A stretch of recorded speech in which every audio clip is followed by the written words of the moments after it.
Yang terhormat Kepala SDN 1 Sumedang, yang terhormat Dewan Guru serta KTU SDN 1 Sumedang.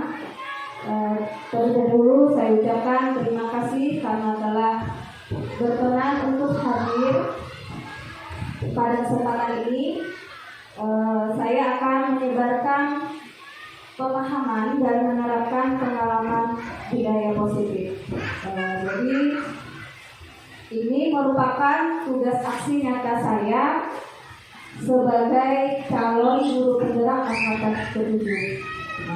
Jadi sekali lagi saya ucapkan terima kasih atas waktunya karena telah berkenan untuk menghadiri destinasi penyebaran pemahaman budaya positif.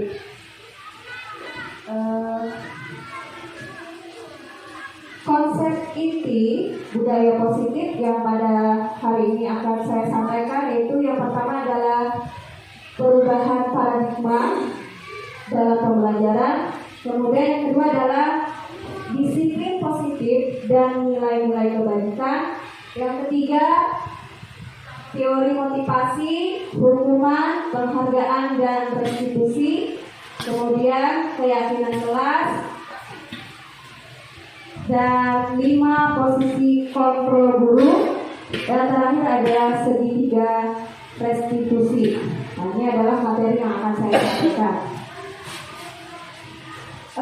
Sebelum ke materi pertama yaitu perubahan paradigma pembelajaran. Nah, ibu-ibu dan bapak-bapak, saya minta untuk mengepalkan tangannya, Bapak Ibu, ke atas seperti ini. Salah satu aja. Ini. Ya.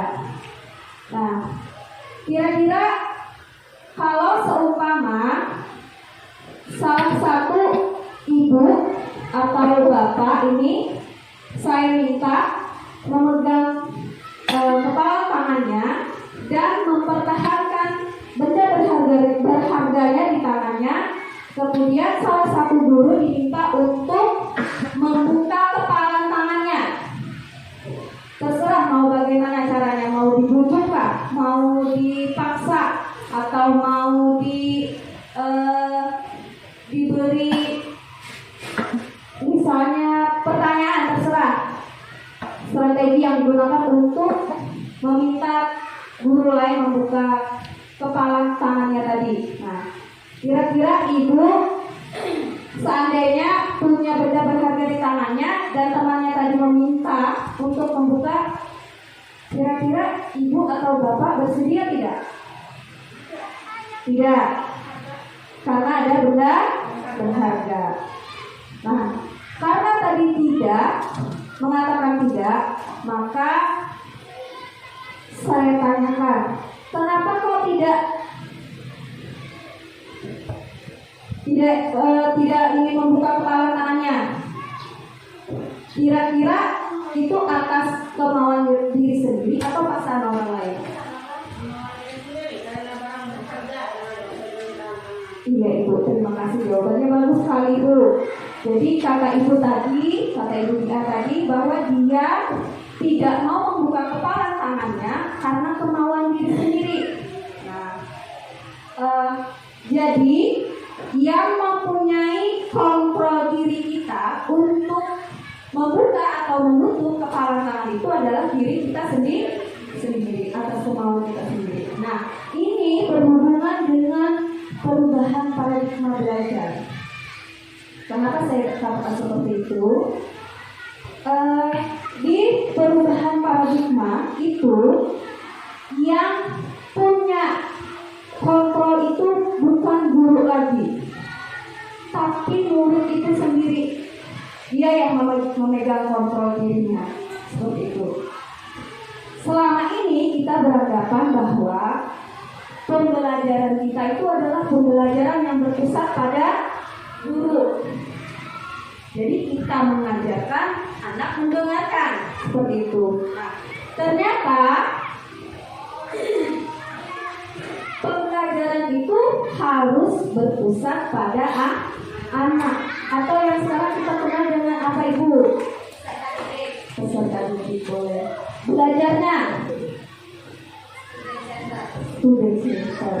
Bagus, terima kasih itu jawabannya, mantap sekali. Student center betul, karena sekarang dalam pembelajaran itu harus mengutamakan yang namanya merdeka belajar.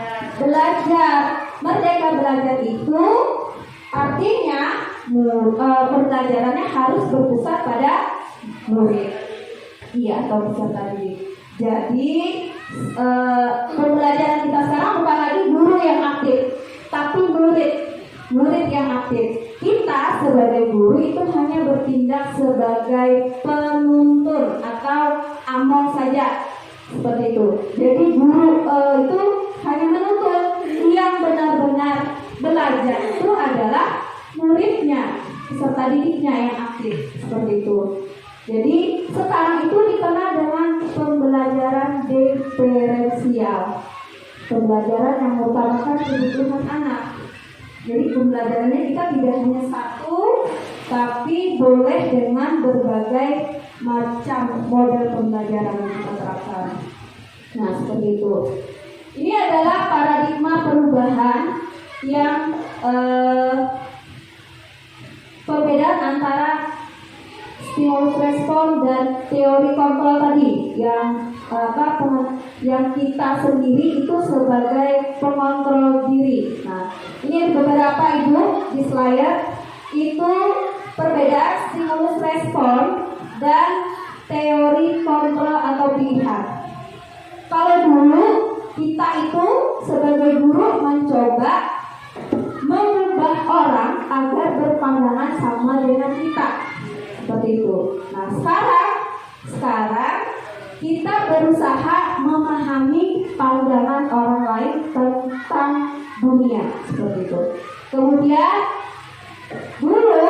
perilaku guru dilihat sebagai suatu kesalahan. Sekarang semua perilaku itu memiliki tujuan. Nanti ini ada materinya lebih dalam lagi. Kenapa kok semua perilaku itu memiliki tujuan? Itu ada. Kemudian orang lain bisa mengontrol saya. Yang berhubungan dengan murid tadi, bahwa dulu itu guru yang mengontrol. Iya. Kalau sekarang hanya Anda yang bisa mengontrol diri Anda, seperti itu. Ini berkaitan dengan merdeka belajar. Kemudian pemaksaan ada pada saat rujukan gagal. Jadi dulu kalau kita menangani murid, kalau kita bujuk terlebih dahulu, ternyata yang kita bujuk ini atau cara kita membujuk itu gagal, kita akan melakukan pemaksaan. Nah, sekarang itu ada kolaborasi dan konsensus menciptakan pilihan-pilihan baru. Jadi murid itu bisa, kita dan murid saling berkolaborasi untuk mencari solusinya, seperti itu. Kemudian ada model berpikir menang kalah. Nah, kalau sekarang itu modelnya berpikir menang-menang, tidak ada yang dirugikan. Guru dan murid itu sama, seperti itu. Nah, saya lanjutkan. Ini adalah yang materi selanjutnya, itu makna disiplin. Kira-kira ibu, menurut ibu atau bapak, disiplin itu apa sih selama ini? Tepat waktu.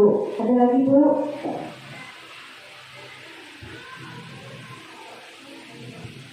Disiplin, tepat waktu.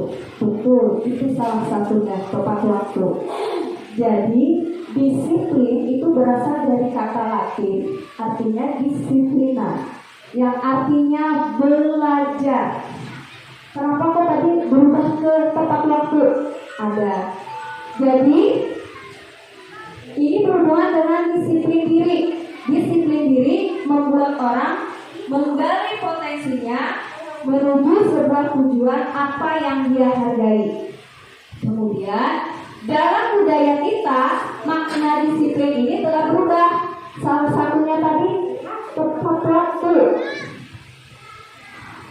Nah, di sini terangkan bahwa sesuatu yang dilakukan seseorang pada orang lain untuk mendapatkan kepatuhan.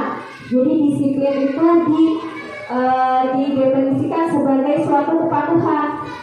Sebenarnya disiplin di sini adalah membuat orang menggali potensinya menuju sebuah tujuan apa yang dia hargai.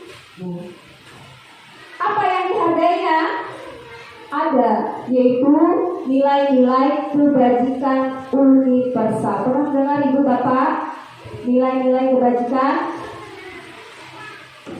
Mungkin baru mendengar, tapi contohnya sudah banyak kita lakukan. Ini ada namanya nilai-nilai kebajikan universal. Nilai-nilai kebajikan adalah sifat-sifat positif manusia yang merupakan tujuan mulia yang ingin dicapai setiap individu. Nilai-nilai tersebut bersifat universal, lintas bahasa, suku bangsa, agama maupun latar belakang. Nah, nilai-nilai kebajikan yang ingin kita capai pada murid kita sekarang yaitu adalah profil pelajar Pancasila, ya kan? Jadi tahap sebelum itu ada yang namanya Merdeka Belajar. Caranya Merdeka Belajar, tujuan utamanya adalah profil pelajar Pancasila. Ini yang akan kita jalankan. Nah, di sini apa sih profil pelajar Pancasila? Saya hanya mengulang karena Ibu Bapak itu sudah pasti tahu apa-apa yang termasuk profil pelajar Pancasila. Ini ada beberapa. Nah, profil pelajar Pancasila yang pertama adalah beriman, bertakwa kepada Tuhan Yang Maha Esa dan berakhlak mulia, kemudian mandiri, bernalar kritis, berkebinekaan global, bergotong royong dan kreatif. Nah, ini murid kita itu yang kita inginkan itu seperti ini, berprofil pelajar Pancasila. Selanjut, teori motivasi perilaku manusia itu ada 2. Yang pertama adalah motivasi ekstrinsik atau yang dari luar, yaitu yang pertama, motivasi ekstrinsik ini adalah untuk menghindari ketidaknyamanan atau hukuman.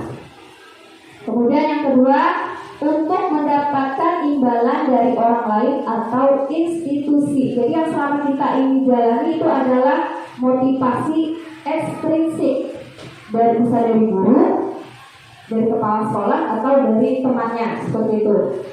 Nah, ternyata motivasi yang bagus itu adalah motivasi intrinsik yang dari dalam dirinya. Jadi motivasi ini untuk menghargai diri sendiri. Jadi dia melakukan itu karena ingin menjadi orang yang seperti apa kalau melakukannya. Bila motivasinya itu berasal dari dalam dirinya. Dan ini adalah motivasi intrinsik ini adalah tujuan disiplin positif. Seperti itu. Nah, ada yang namanya dihukum oleh penghargaan. Karena ada motivasi tadi, ada hukuman, ada penghargaan, dan ada restitusi. Yang pertama adalah dihukum oleh penghargaan. Kita sebagai guru menganggap selama ini bahwa penghargaan itu bagus atau tidak, Ibu? Bagus, iya. Saya juga beranggapan seperti itu. Nah, ternyata di samping ada sifat positifnya, penghargaan ini ada juga negatifnya. Nah, diantaranya adalah penghargaan itu menurunkan kualitas. Kemudian penghargaan mematikan kreativitas. Dan terakhir adalah penghargaan mengurangi motivasi intrinsiknya. Nah, itu tadi. Kemudian saya lanjutkan. apa sih perbedaan antara hukuman dan konsekuensi? Ini ada beberapa tindakan. Saya minta Bapak Ibu menelaah kira-kira pernyataan ini yang tabel di sebelah sini apakah termasuk hukuman atau konsekuensi. Yang pertama, Ibu, mencatat 100 kali di dalam buku kalimat. Saya tidak akan terlambat lagi karena terlambat ke sekolah. Kira-kira itu hukuman atau konsekuensi? Hukuman. Betul, Bu. Terima kasih. Ini guru-guru hebat. Yang kedua, lari mengelilingi lapangan basket 2 kali karena terlambat hadir di sekolah. Hukuman juga. Betul. Yang ketiga, murid diminta untuk push up 15 kali karena tidak menggunakan masker ke sekolah. Hukuman. Keempat, menggantikan kertas tugas teman yang telah dicoret-coret. Konsekuensi. Murid disuruh untuk mengenakan sepatu seharian di sekolah karena tidak mengenakan sepatu hitam. Konsekuensi atau hukuman?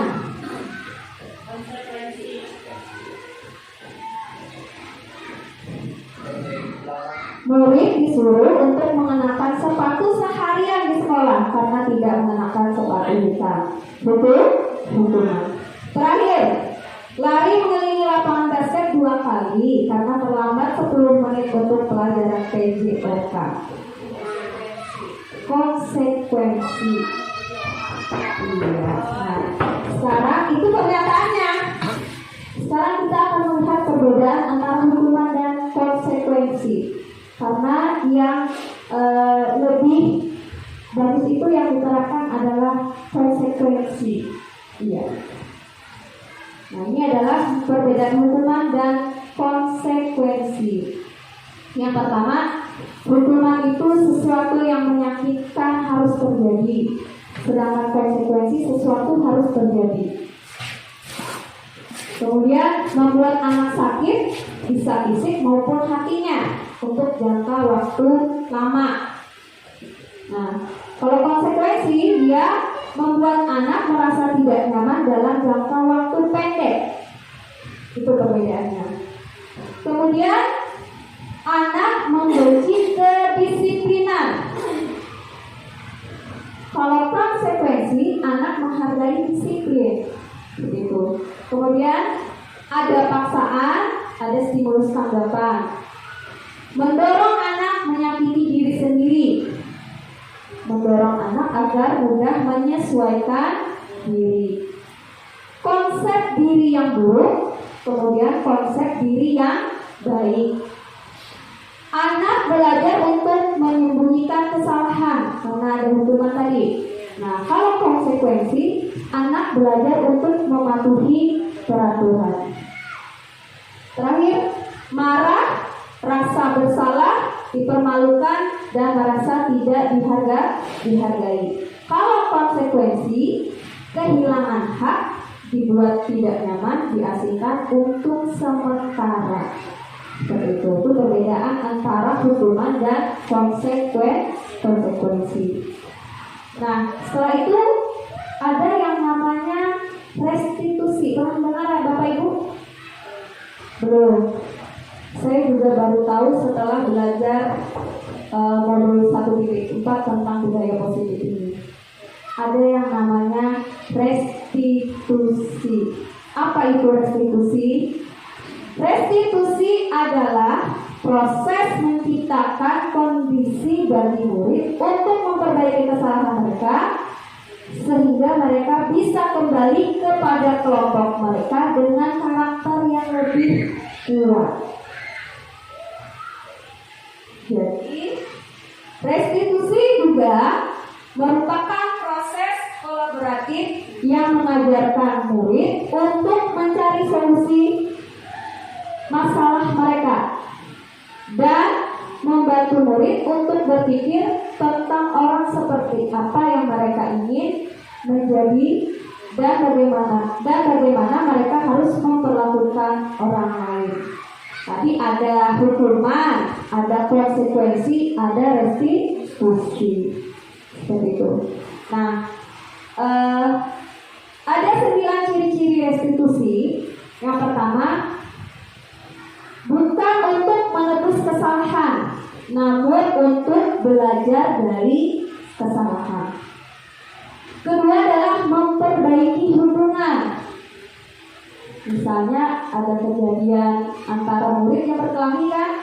Nah jadi dengan adanya restitusi, maka hubungan murid yang berkelahi tadi bisa menjadi baik. Seperti itu. Ada tawaran, bukan paksaan. Restitusi menuntut untuk melihat ke dalam diri. Kemudian restitusi mencari kebutuhan dasar yang mendasari tindakan. Karena restitusi diri adalah cara yang paling baik. 7. Restitusi fokus pada karakter, bukan tindakan. 8. Restitusi fokus pada solusi. Dan terakhir, restitusi mengembalikan murid yang berbuat salah pada kelompoknya. Nah, jadi mulai sekarang saya juga belajar menerapkan restitusi ini, karena ini adalah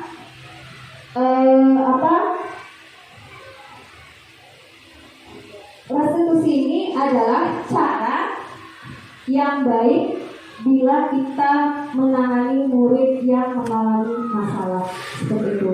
Nanti ada contoh tahapan bagaimana kita menerapkan restitusi.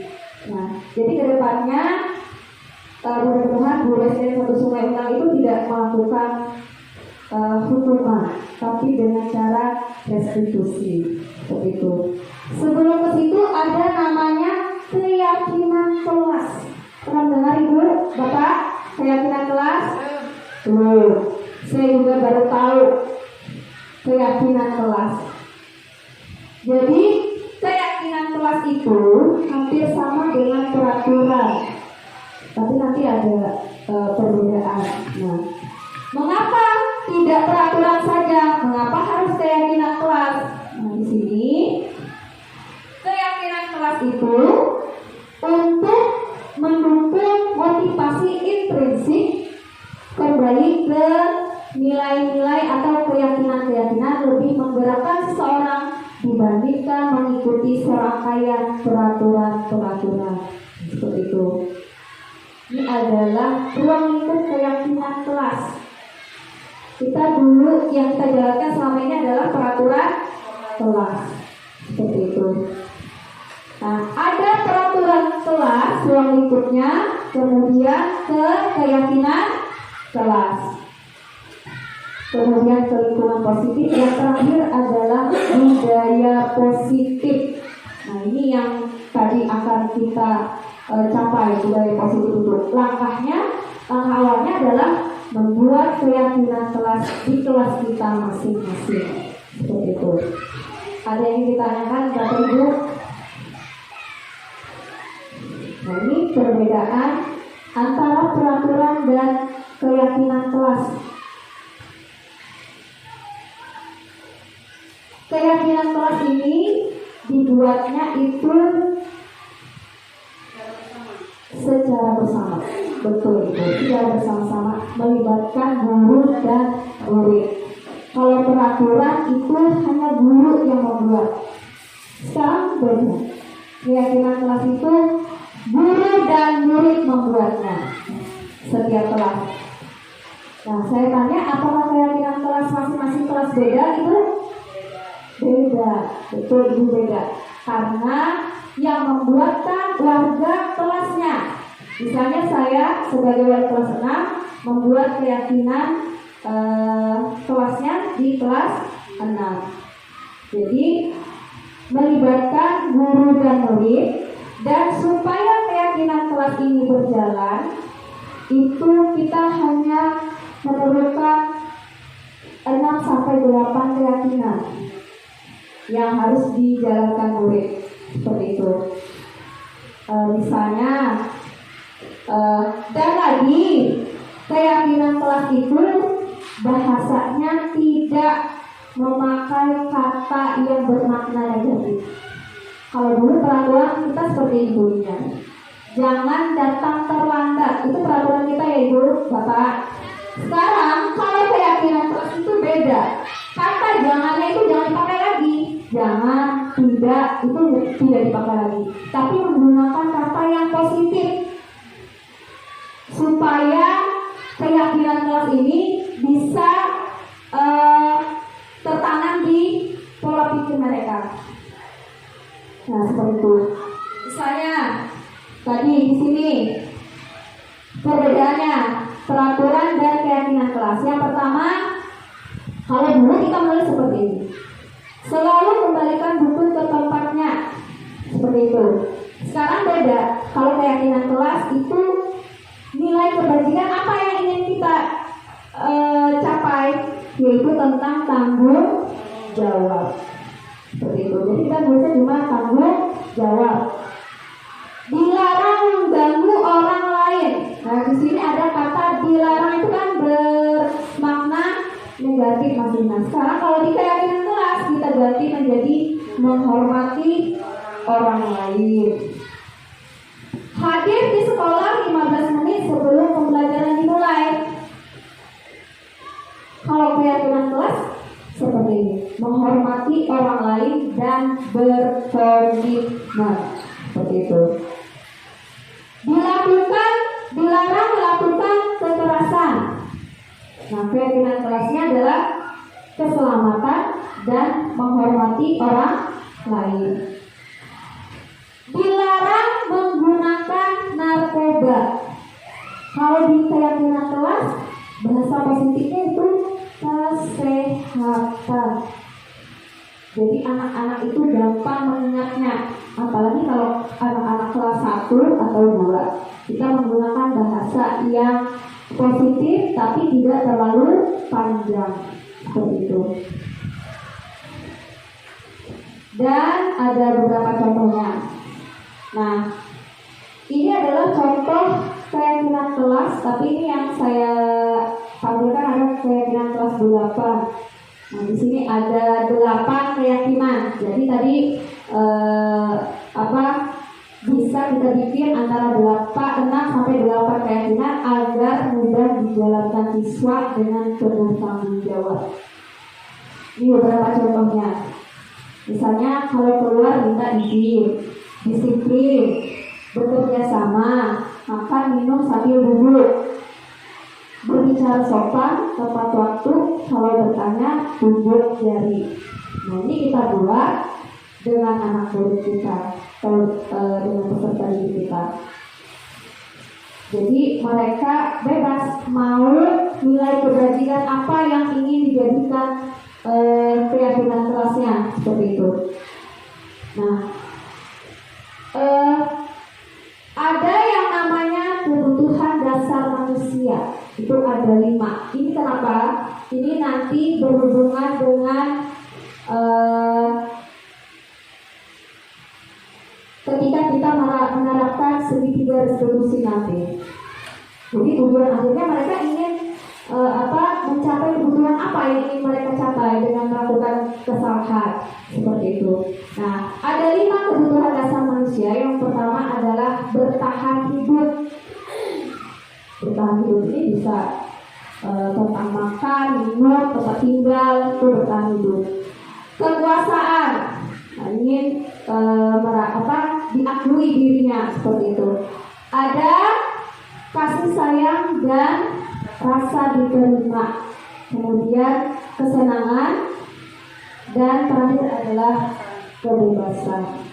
Itu saya lanjut. Nah, ini kira-kira Bapak Ibu selama ini kita itu menempatkan diri kita atau posisi kita dengan anak-anak itu yang paling bagus itu posisi apa? Sebagai apa? Sebagai yang dirasa selama ini apa? Iya. Dirasa. Yang dirasa. yang dirasa bapak terhadap anak-anak, posisinya selama ini dengan murid itu yang paling menurut bapak ibu baik itu sebagai apa? Sebagai teman. Ibu? Sebagai guru, sebagai orang tua. Tuh. Nah, jadi ada tadi kata Ibu Jati sebagai teman. Menurut saya itu bagus. Saya juga pertama sebelum belajar modul ini mencoba menerapkan diri sebagai teman kepada murid. Ternyata ada posisi yang lebih bagus dari seorang teman. Ada 5 posisi kontrol diri kita sebagai guru. Yang pertama adalah penghukum. Selama ini kan kita biasanya masih memposisikan diri kita sebagai penghukum. Nah, kemudian ada pembuat rasa bersalah. Ini yang seperti kata Ibu Jami tadi sebagai teman.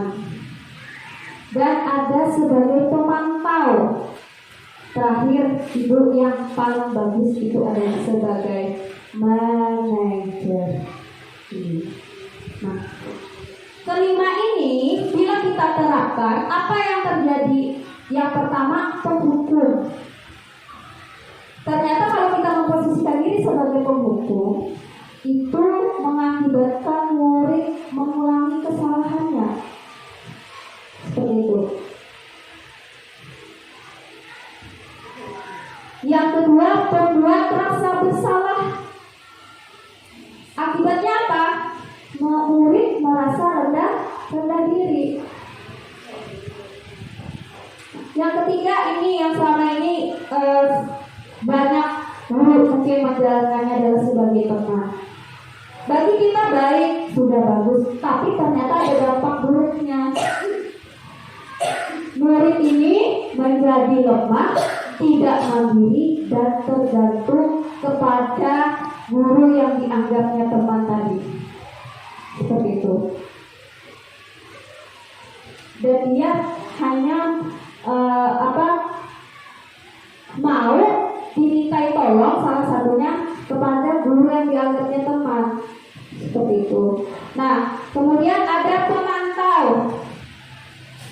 Pemantau ini mengakibatkan murid itu menitik beratkan pada sanksi atau hadiah untuk dirinya. Seorang pemantau ini dia melakukan sanksi atau memberikan hadiah kepada murid itu berdasarkan data-data seperti itu. Nah, terakhir adalah posisi yang saya katakan tadi, posisi yang bagus itu adalah sebagai seorang manajer. Jadi, bila kita menempatkan diri kita sebagai manajer ini, maka dampaknya terhadap murid itu si murid bisa mengevaluasi diri dan bagaimana cara memperbaiki diri. Itu. Tapi untuk mencapai posisi manajer ini, memang kita harus melewati tahapan yang di atas tadi, Bu. Bapak, kita harus melewati penghukum, pembuat rasa bersalah, teman atau pemantau. Tapi pelan-pelan kita mencoba menempatkan diri kita sebagai manajer seperti itu. Ini adalah ciri-ciri posisi kontrol. Pernyataannya yang sering kita lakukan, Pak, dan siapa yang mengatakannya adalah posisi kita. Nah, yang pertama, saya kecewa sekali dengan kamu. Mungkin kita sering mengatakan itu. Nah, ternyata itu adalah posisi kita sebagai pembuat orang merasa bersalah. Jadi anak tadi merasa rendah diri. Kemudian kamu tidak pernah benar melakukannya. Nah, ini posisi penghukum. Jadi kalau kita melakukan posisi penghukum ini, si anak tadi dia akan lebih mengulang kesalahannya. Seperti itu. Kemudian ayolah lakukan demi ibu bapak yang kita sebagai teman, memposisikan diri sebagai teman. Apakah kamu mau mendapatkan stiker bintang hari ini? Jadi sebagai pemantau. Jadi ada sanksi, ada pemberian hadiah. Dan terakhir, bagaimana kamu bisa menyelesaikan masalah ini? Itu posisi kita sebagai manajer. Jadi si anaklah yang mencari jalan keluar masalah yang dihadapinya. Kita itu hanya menuntut. Tapi yang menyelesaikan masalah, mencari solusinya itu adalah murid sendiri. Nah, terakhir adalah kamu selalu yang paling terakhirnya adalah posisi penghukum. Nah, ini yang saya katakan tadi sebagai segitiga restitusi yang akan kita lakukan apabila si anak ini melakukan suatu kesalahan. Dan namanya segitiga ini, kata-kata yang di sebelah ini, yang di bawah dan di samping itu adalah kata-kata atau perilaku yang bisa kita lakukan. Misalnya yang menstabilkan identitas tadi. Ketika kita ada seorang murid melakukan kesalahan, kita panggil, kemudian kita bisa menerapkan segitiga restitusi ini. Yang pertama kita lakukan adalah menstabilkan identitas dengan cara kita menanyakan kepada anak seperti ini. Setiap orang pasti pernah melakukan kesalahan. Guru juga pernah melakukan kesalahan. Itu seperti itu tahapannya. Kamu bukan satu-satunya yang pernah melakukan. Jadi anak ini merasa dihargai. Walaupun dia melakukan kesalahan, tetapi dia tetap merasa dihargai. Itu tahapan yang pertama. Yang tahapan kedua itu validasi tindakan yang salah.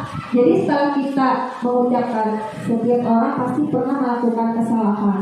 Yang kedua adalah validasi tindakan yang salah. Jadi kita itu semacam menanyakan alasannya. Betul sekali. Kamu tentu punya alasan mengapa melakukan itu. Adakah cara yang lebih efektif untuk mendapatkan apa yang kamu butuhkan? Nah, yang kamu butuhkan ini berhubungan dengan 5 kebutuhan dasar manusia, yaitu ingin mencoba mencari kebutuhan yang mana, apakah tentang kepuasan, apakah kekuasaan, seperti itu kebutuhan dasar tadi. Itu hubungannya. Nah, terakhir adalah menanyakan keyakinan tadi. Jadi keyakinan apa yang kamu langgar, seperti itu. Nah, kemudian misalnya setelah kita menanyakan seperti itu, kira-kira apa cara yang dapat kamu lakukan untuk mengubah kesalahannya tadi agar menjadi lebih baik. Ini ada beberapa macam. Jadi tadi menstabilkan identitas itu untuk membuat anak yang merasa gagal karena berbuat salah menjadi positif terhadap dirinya, seperti itu. Kemudian yang kedua adalah validasi kebutuhan tadi, membantu murid mengenali kebutuhan dasar yang ingin dipenuhinya ketika melakukan kesalahan itu. Kebutuhan apa yang dasar kebutuhan manusia tadi. Terakhir tadi adalah menanyakan keyakinan. Anak melihat kesalahannya dihubungkan dengan norma sosial atau norma nilai-nilai kebajikan tadi yang mendasari manusia berinteraksi dengan orang lain. Nah, demikianlah Ibu penyebaran pemahaman tentang budaya positif. Jadi mudah-mudahan ke depannya sekolah kita bisa, langkah kecilnya adalah bisa membuat keyakinan kelas dulu di kelas masing-masing, seperti itu. Dibuat bersama murid, kemudian kita pilih keyakinan kelas yang menurut murid itu yang mana lebih banyak. Misalnya saya 30 siswa, jadi saya bagikan kertas, mereka menulisnya, saya tempelkan di papan tulis, kemudian kita akan memilih keyakinan kelas kita yang paling banyak. Itulah yang kita pilih dari keyakinan kelas. Kita tuliskan lagi di kertas karton atau bisa dicetak atau ditulis kembali. Kemudian kita tempel. Jadi anak bisa melihatnya setiap hari keyakinan kelasnya itu. Ini langkah kecilnya. Manfaat jangka panjangnya adalah bisa menerapkan budaya positif di sekolah kita. Karena budaya positif di sekolah itu tidak bisa sehari, 2 hari, seminggu, sebulan kita bisa melaksanakannya. Itu perlu waktu yang panjang dan melibatkan semua warga sekolah, melibatkan kepala sekolah sebagai pemantau, melibatkan guru sebagai seorang yang mengevaluasi apakah keyakinan kelas itu berjalan atau tidak, melibatkan murid yang menjalankannya. Seperti itu. Mudah-mudahan SDN 1 Sungai Undang kedepannya bisa menerapkan budaya positif di sekolah kita. Terima kasih Bapak Ibu.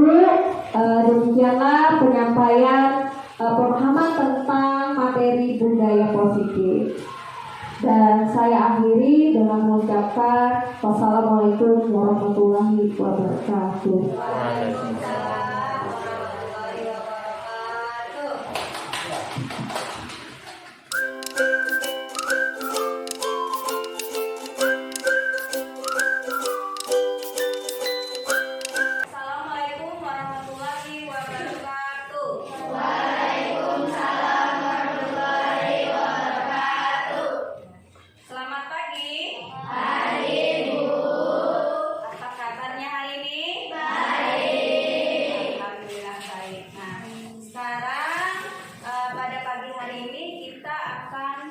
Belajar tentang membuat keyakinan kelas.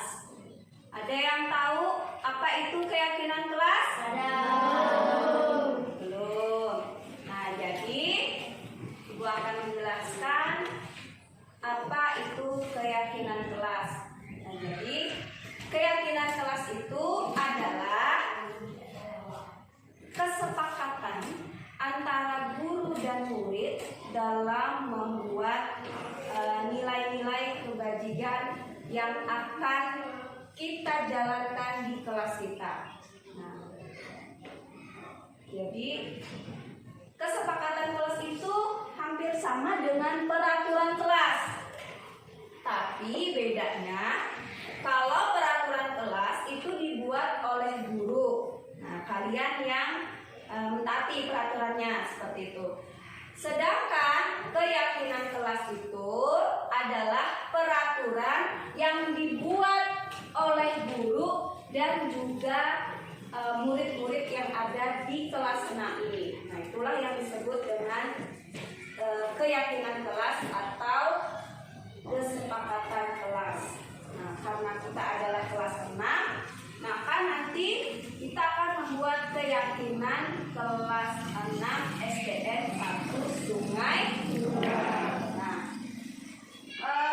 apa Bu nilai-nilai yang akan kalian buat?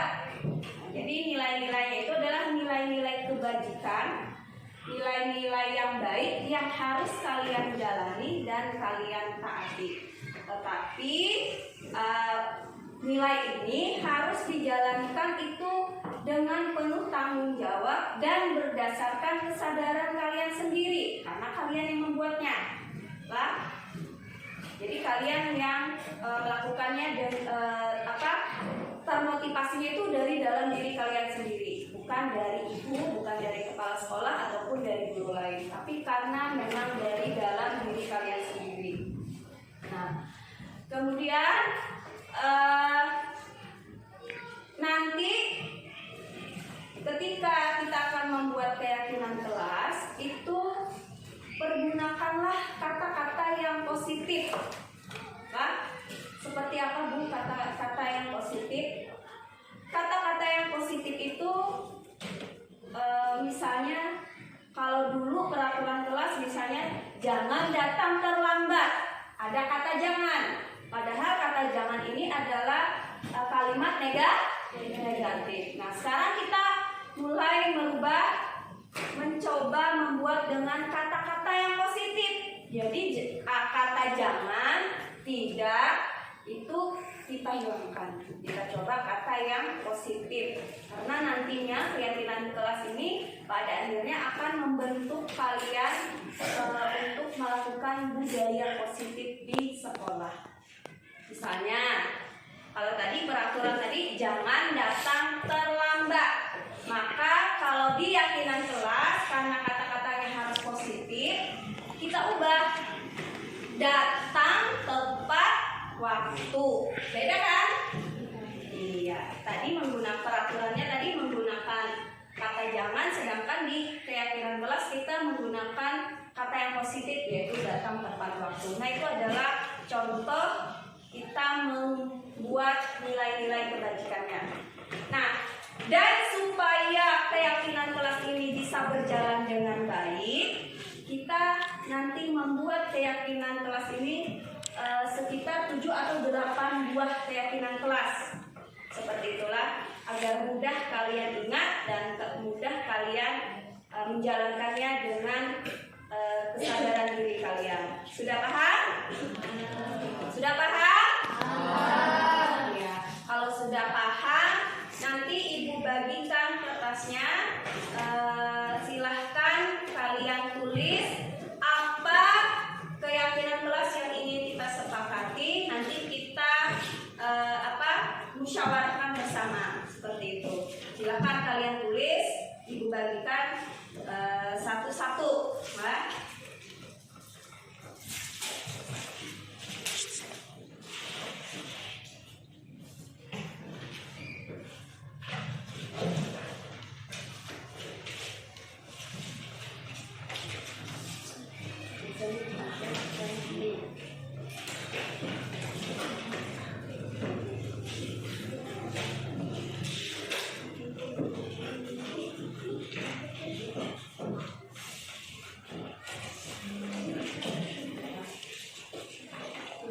Setelah kalian tulis, nanti kalau sudah selesai, silahkan kalian tempelkan di papan tulis.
dan penuh tanggung jawab.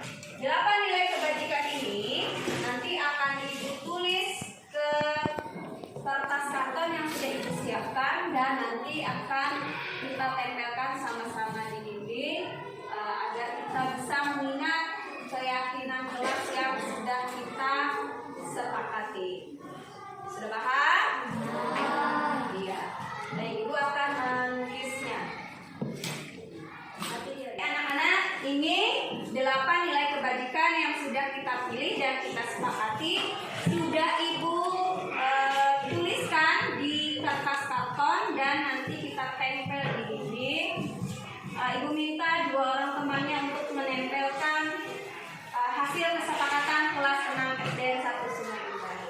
Silakan temannya.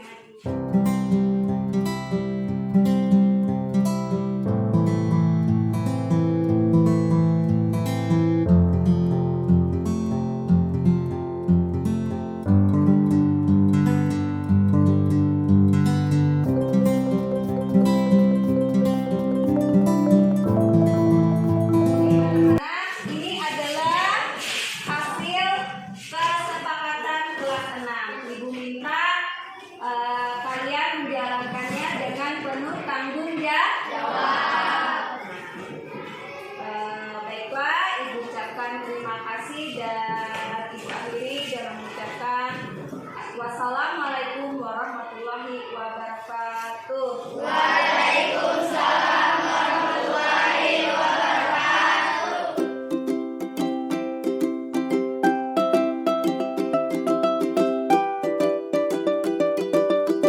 Warahmatullahi wabarakatuh. Perkenalkan, nama saya Nuraya dari kelas 6. Perasaan saya saat belajar keyakinan kelas sangat senang sekali, dan keyakinan kelas ini sangat penting karena bisa melatih kedisiplinan diri. Assalamualaikum warahmatullahi wabarakatuh. Kenalkan, nama saya Nur Setiawan dari kelas 6. Perasaan saya saat belajar